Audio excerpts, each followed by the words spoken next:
Hello, awesome people. I hope you're having a great day today. Today we're taking a look at the second book in the Thrawn Trilogy called Dark Force Rising by Timothy Zahn, which I read when I was a kid in the 90s. It's published a few decades ago for you folks. So we're taking a look at this. I'm going back and rereading it for the second time. Actually, never owned these books. I read my dad's copies and so forth. And this is a great starting point for the sort of, the expanded universe and such, even though it's no longer canon after Disney took over and so forth. But I still think it's good reads and such. So let's go ahead and get started. Timothy Zahn is a major name in science fiction. He's got a lot of novels. And this sort of put Star Wars on the map because he was a big name author, sort of kicking off this new generation of novels rather than some, other things. For example, the first people that kicked off the Dragonlance Chronicles by TSR, the first sort of fantasy worlds that were built by novels were Tracy Hickman and Margaret Weiss, who were not writers at that time. That was their first novel. Or, Douglas Niles for the first novel in the Forgotten Realms series and so forth. A lot of these big new series oftentimes will start new authors or authors who are just not well known in that genre, right? Battletech did the same thing.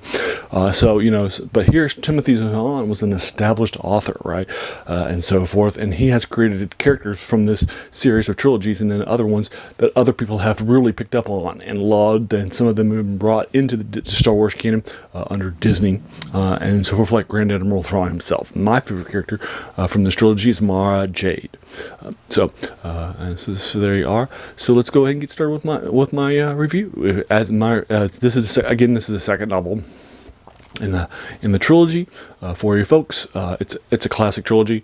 As a reminder, my reviews are spoiler free, so I won't be doing a deep dive into that for you folks. Into that, but typically what I'll do is I'll give you the first couple of chapters and so forth of a novel like this that's 440 pages long. I think she's sort of started in what's happening, right? So the title, Dark Force Rising, is referring to a group of fleet of ships that were abandoned, and we'll find out that early on, that are called the Dark Force, colloquially, that are these big giant dreadnoughts in the Clone Wars era that were a huge fleet of them. The problem was that they required a lot of people to use, right? Unlike, more recent starships and such. So there's a big giant number of these big giant ships called the Dark Force out there. They were all stick together. They were linked together onto the capital ship, the Katana, which is where the fleet gets its actual official name from, the Katana fleet. And so they all jumped out, and that's why they all were lost at the same time. And then the crew died on it, and so forth. And it's a tragic story from the Clone Wars, right? So that's sort of what's happening. So we're now on the quest for the Katana fleet, aka the Dark Force, which is where the title of this is coming from.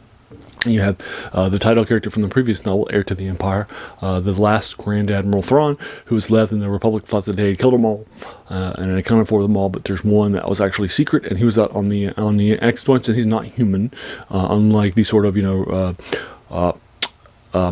he is unlike the sort of the prejudices against human officers. So he's really, really good, and he's definitely a worthy of the cause for the folks, and he's definitely a key character. Then you have so he's questing for the Dark Force, and then you also have the New Republic is questing for the Dark Force too. We'll also find out that there's a character named Talon Card who was introduced in the first novel, who is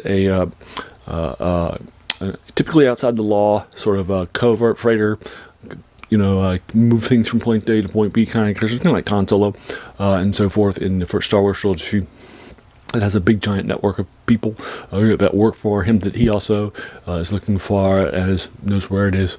So he'll become an agent barrier too. So there's this big giant race for the Dark Force, and that's sort of what's happening. And that's again where the title character comes from. So that's sort of what the big giant gist of it is, and so forth. Again, I like to go back and read things that I read when I was a kid, and again I read this in high school. This trilogy, and then all of the subsequent books that got published and Star Wars as they got published at that time. So I like to go back and reread these things that I've read when I was a kid, or high school or college sometimes, in some cases for this channel, and see what I think about it now with the distance of time, right? I think it's appropriate. For example, I did that with Fred Saberhagen's trilogy, The Complete Book of Swords. I also did that with, The Dragon Wires of Perm, by Anne McCaffrey, which I read when I was a kid. Those sorts of things. So I like to go back and reread these things and see what I think about them again, and so forth. This stuff's classic. I had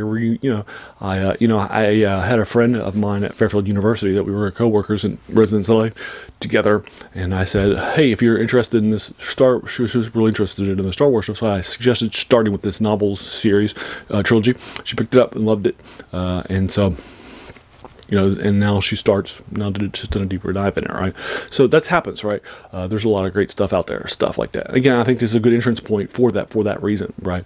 They brought a craftsman to this, right? So I'm going to be giving this an 8 out of 10 for you folks. Again, it's a classic. It's good. It's stuff. I read it in 4 days out of 440 pages, of 110 pages each day.